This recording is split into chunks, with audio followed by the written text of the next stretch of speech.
The highway was a dark ribbon, whispering under the tires. Sophia's hands were tight on the wheel. Her fingers ached, but she didn't loosen them. In the back seat, Emma slept with her cheek against the window, clutching a floppy-eared rabbit that had seen too many laundromats and still smelled faintly of detergent. The fuel light blinked again, orange, insistent. A gas station appeared, lonely and bright in the middle of nowhere. The neon open flickered like a tired heartbeat. Sophia signaled, eased off the road, and rolled across gravel that crackled under the tires. She parked by pump 3. The air had that night smell, cold, metallic, with a thin ribbon of diesel and rain that hadn't fallen yet. Sophia breathed in. 5 minutes, she whispered. Then home. Hot chocolate. The promise steadied her. She stepped into the wind. It tugged at her coat and hissed through the hollow of the canopy. Fluorescent lights hummed overhead, steady and cruel. Somewhere down the line, a soda bottle rolled and bumped against a curb. Tiny sounds felt huge. She swiped her card. The pump beeped. The hose went heavy in her hand, then vibrated with life. Numbers climbed. Emma stirred and murmured, "Mom," without waking. Sophia lifted a palm to the glass. "I'm here." Footsteps, slow, unhurried, coming from behind the dumpster where the light sagged into shadow. 3 men unfolded from the darkness like bad thoughts. One tall, broad shoulders, jaw stubbled the color of a storm, his grin too wide for his face. Another with a shaved head and a scab across one knuckle. The third with a toothpick wobbling at the corner of his mouth, as if even his smirk needed something to lean on. "Evening, sweetheart," the broad one said. The word sweetheart sounded like a threat dressed in cologne. Sophia kept her eyes on the pump screen. "Evening," she returned, voice thin but level. Toothpick chuckled. "Little late for a lady to be alone." "She's not alone," Shaved Head said, tilting his chin toward the car. He tapped the glass with one dirty fingernail. Emma flinched. The rabbit slipped a little. Sophia's heart thudded against her ribs. Boom, boom, boom. She made her voice taller than she felt. "Please don't touch my car. Relax." The broad one spread his hands, palms up, a magician about to do something you'll hate. "We're just being friendly. Friendly like frostbite. Friendly like a lock clicking behind you." Sophia could taste the night. Tasted like pennies and gas. She shifted her weight to see the store. The clerk was behind the counter, blue light from his phone glazing his face. He didn't look up. Toothpick leaned closer, breath sour. "Got a name?" "Yes," Sophia said. "And it's not for you." Shaved Head's laugh was too loud for the small space. "Feisty." "Please," Sophia said, trying to keep her voice even. "Step back." They didn't. They fanned, slow and casual, as if they'd practiced this movement on different nights with different faces. The wind pushed a paper cup along the concrete. The canopy buzzed a little higher, like it felt the pressure too. Emma's voice came small from the car. "Mom, I'm right here, baby," Sophia said without turning her head. "Stay buckled. Close your eyes." "You don't tell me to close my eyes," Toothpick said, tilting toward the window. "You tell me your number." The broad one laughed. "She's shy. I like shy. Do you know that feeling when the world shrinks to a circle the size of your breath? When every sound is an alarm. When your own heartbeat is a drum you can't shut off." Sophia knew it now. She imagined keys, doors, a steering wheel, an exit plan. "Back away from my car," she said. "Now." Silence. Then a soft scrape, the sound of risk sharpening itself. Far off, a new sound stitched itself into the wind. Low at first, a growl stitched to another growl, then more. It came from the highway's slow curve, swelling like a storm rolling in on metal hooves. Engines. Headlights slid across the lot and became bodies. Motorcycles, a loose V of chrome and matte black. They swept in, tires sighing against gravel. Pipes rumbled the air into something that vibrated in the bones. One bike stopped near pump 1. Another in front of the store. 2 more bridged the space between Sophia and the night. The lead rider cut the engine. removed his helmet. John. Weather in his eyes. Patience in his jaw. To his right, Robert, tall and steady, beard catching the fluorescent light. To his left, Evelyn, braid tucked into leather, gaze like the edge of a careful blade. Slightly behind, Michael, arms inked with wolves and rivers, posture relaxed the way a spring is relaxed, until it isn't. The wind moved again. The neon stammered. Sophia swallowed. John took in everything. The pump, the child, the men. And then, softly, evening. Hook. Who were they to the night? Strangers passing through, or the exact answer to a prayer Sophia hadn't dared to speak? Metal ticked as engines cooled. Exhaust drifted like the last breath of thunder. The bikes idled into silence, but the silence felt different now. Denser, warmer. Like someone put a wall between Sophia and the dark. John set his helmet on his seat. He didn't posture. He just looked the way people look when they know what danger does to a face. "You fellas need something?" he asked. Toothpick tipped his chin. "Just talking." Robert slid a boot off the peg and let the heel meet concrete. "Solid. Then talk back there." He angled his head toward the shadows they came from. Evelyn's voice found Sophia first. Calm. Grounded. "You all right?" Sophia licked dry lips. "I will be," she said, and surprised herself by believing it. Shaved head swiveled between the bikers. His laugh tried for cocky and landed on thin. "You the parking lot police?" Michael smiled without showing teeth. "Tonight? Looks like it." The broad one tried to reclaim the scene. He walked toward the passenger window again, palms spread to say easy. John moved without hurry, just stepped, and suddenly there wasn't a path to the glass anymore. "Stop," John said, in a tone that turned the word into a full sentence. The store clerk finally lifted his eyes, phone bright in his hand like a pale shield. He didn't open the door. He didn't call out.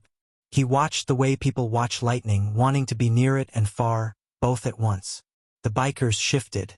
Nothing dramatic. A half step here, a quarter there. In 2 breaths, a loose circle formed. Sophia, the car, the pump inside it, danger outside it. Emma pressed her palm to the window again. "Mom!" It was a thread of sound. Sophia tugged it in. "See the lady with the braid?"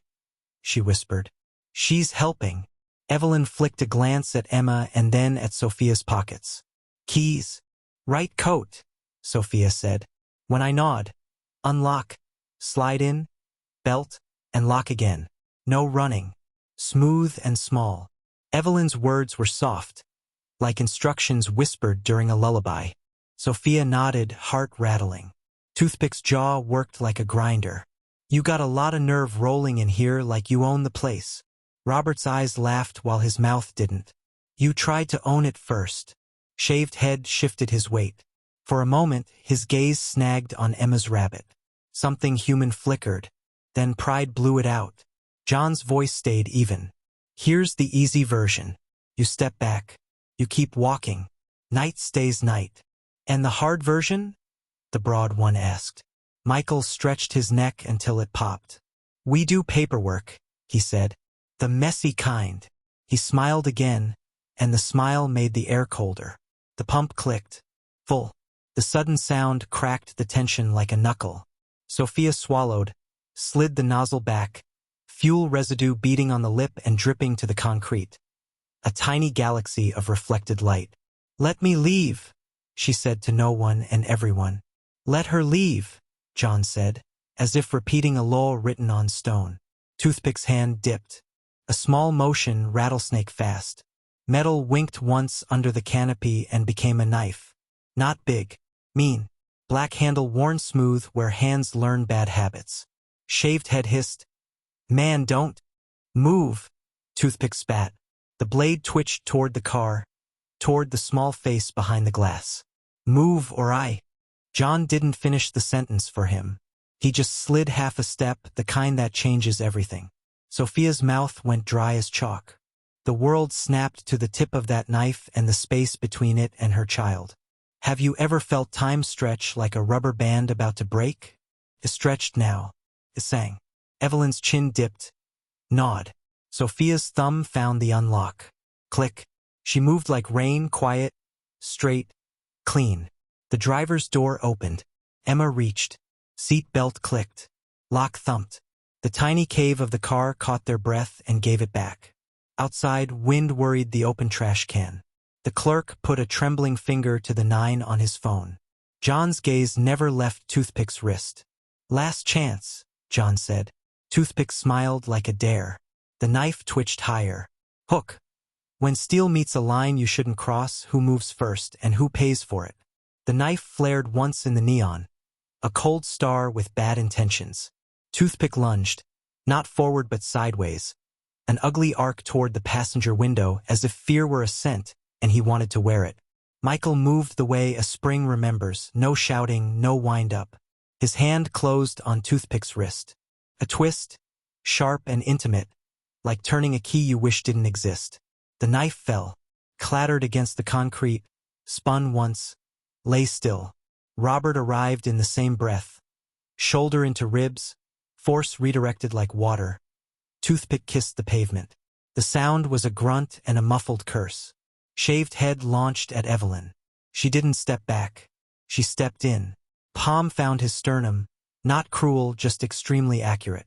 His breath left the room. He folded around it, coughing, eyes watering in shock that the world could be this specific.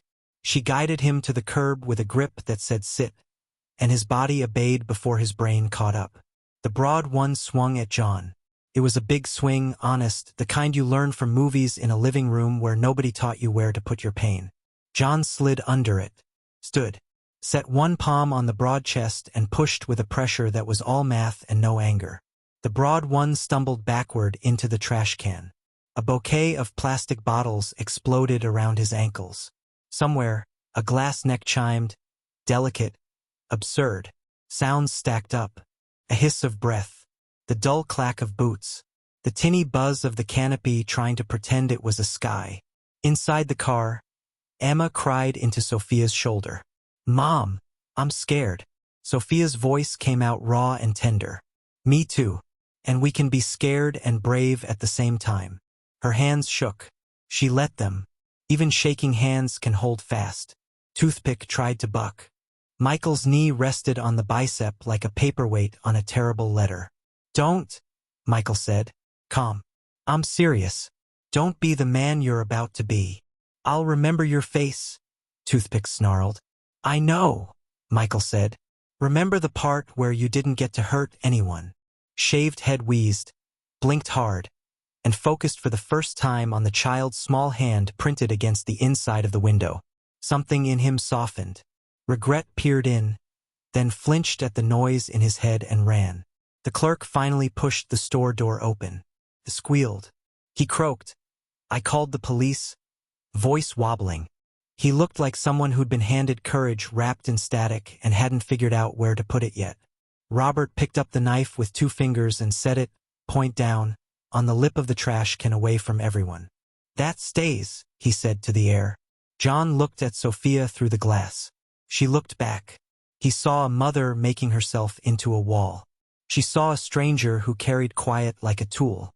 Sirens joined the night from far away, thin at first, then thick, blue and red turning the edges of things into a different story. The broad one wiped his mouth and stared at John, fury skipping like a scratched record. Shame tried to climb his face and fell back down. He didn't pick it up. Walk, John told him. Take your friends. Leave the blade. Toothpick spat. It landed near his own cheek. This isn't over. It is for tonight, John said softly. The 3 staggered backward in a lopsided line, Toothpick cradling his wrist, shaved head finding his breath, the broad one pretending he still owned some part of the air. They slid into the dark just as speed limits turned to police lights. Sophia exhaled, a long, collapsing breath that made her ribs ache. She didn't know whether to cry or laugh, so she did neither. Emma hiccuped like the last raindrop off a roof. Have you ever felt your body return to you in pieces? Fingers first, then knees, then the stubborn heart last? That's how it happened now. John stepped closer, not too close. You okay? he asked, and meant all of it, not just the surface. Sophia nodded once. I think so, she said. Because of you. Hook. Lights are coming, questions are coming. Will truth look simple under blue and red? Or will old stories get in the way? Police cars slid into the lot, tires whispering, speakers mumbling clipped words. The lights washed everything in emergency. Blue, red, blue, red. Faces became sketches in alternating ink. Officer Lane climbed out of the first cruiser, tall, sharp eyes under a brim that said she'd seen worse and believed better. Officer Davis joined her, broad-shouldered, hands open, ready to catch or calm. Hands where I can see them, Lane called. Firm, not panicked. Sophia lifted both palms behind the glass. They helped me. Her voice cracked. They helped. The clerk stumbled forward, breath fogging. She's right. Those three. He jabbed a finger toward the shadows, where the thugs tried to melt. They were on her. The riders stopped it. Davis moved fast. You three, turn around. Cuffs flashed, clicked. Toothpick swore and talked about lawsuits. Shaved head stared at gravel, swallow working. The broad one tried on bravado like a jacket that no longer fit. The knife stayed on the lip of the trash can exactly where Robert had set it, as if embarrassed to be evidence. Lane approached John and the others, eyes scanning patches, boots, stances. Names. John, he said. Robert. Evelyn. Michael. Lane nodded, filing things in a neat internal drawer. You the ones who pulled the grocery lot stunt last fall? Her gaze slid to Evelyn. Elderly man. Walker. Loose dog. Evelyn's mouth curved. The dog ended up with a sweater and a new home. The old man ended up with a story. She glanced at Sophia. We try to end nights better than they start. Davis took Sophia's statement by the glow of his bodycam screen. He asked short questions. She gave short answers. They came from behind the dumpster. 3 of them. He tapped on the window where my daughter. She stopped. Swallowed. 1 pulled a knife. The bikers. She gestured toward John and his circle. They intervened. Fast. Emma popped her head up like a small periscope. Hi, she said to Officer Lane. Thick with sleep and cocoa promises. Lane's jaw softened a half-inch.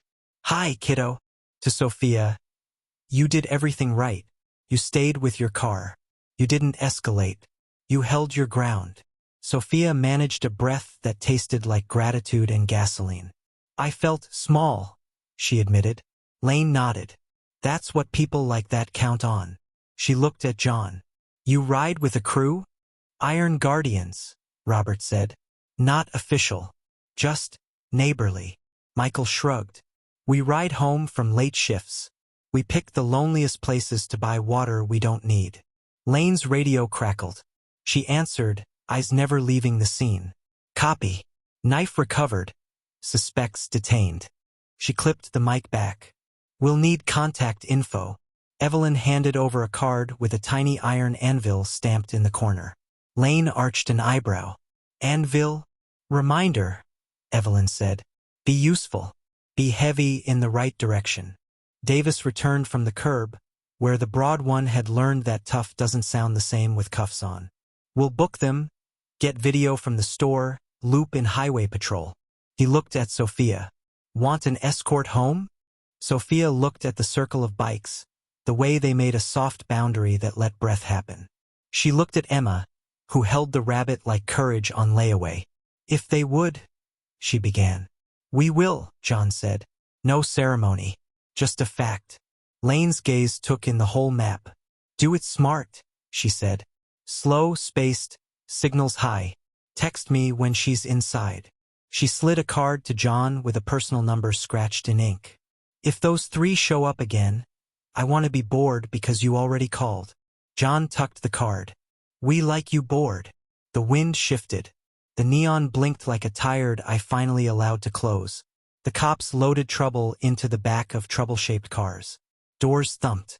Engines stirred authority. Sophia touched the glass with 2 fingers.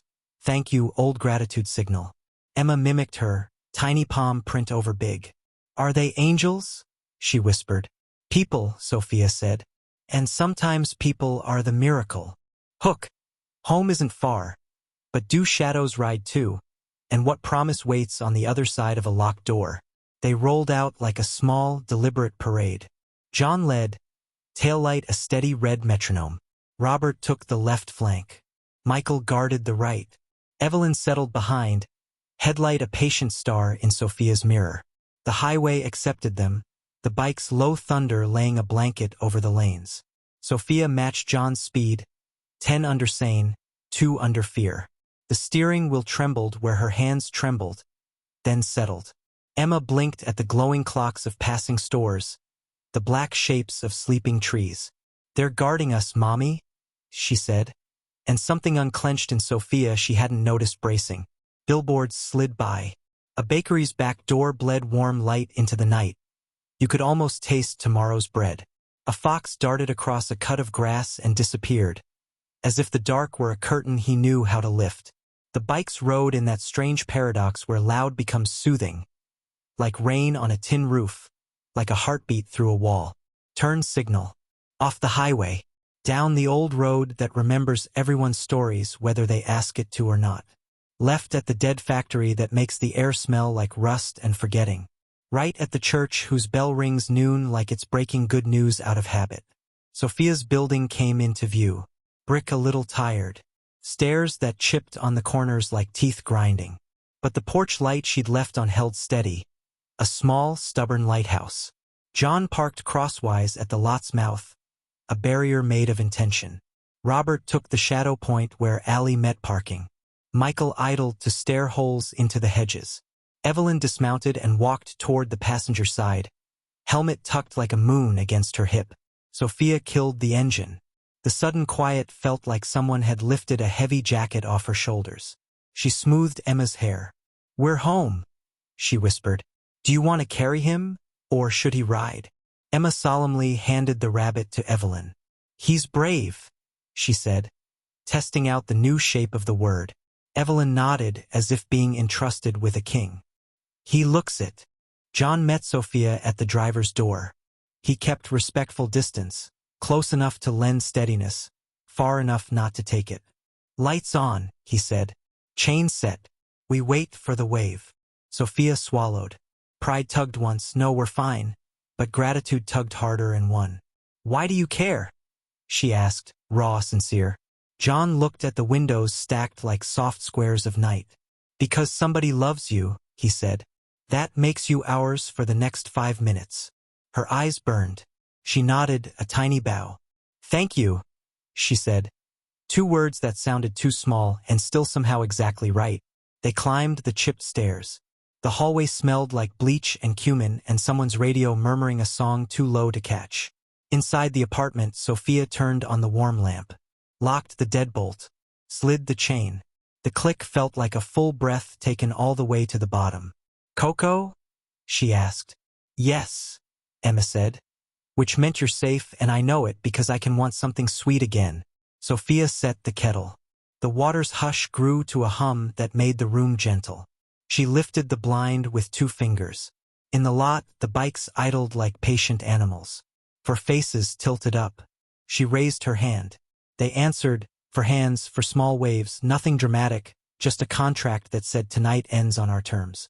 Her phone buzzed. Unknown number. She opened it. A text. "Iron Guardians.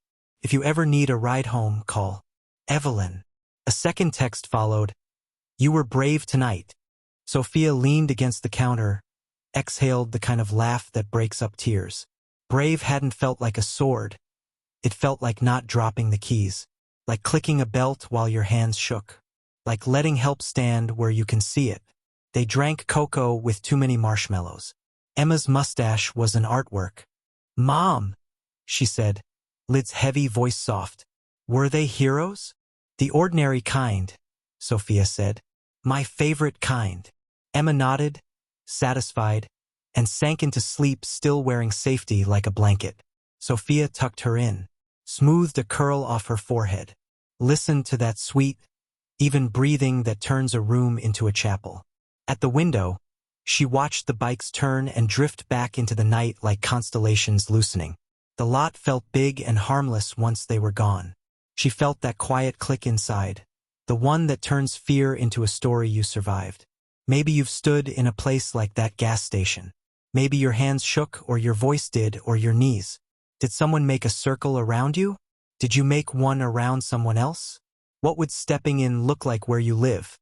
Tonight, if the wind hisses and a stranger needs a wall with your name on it,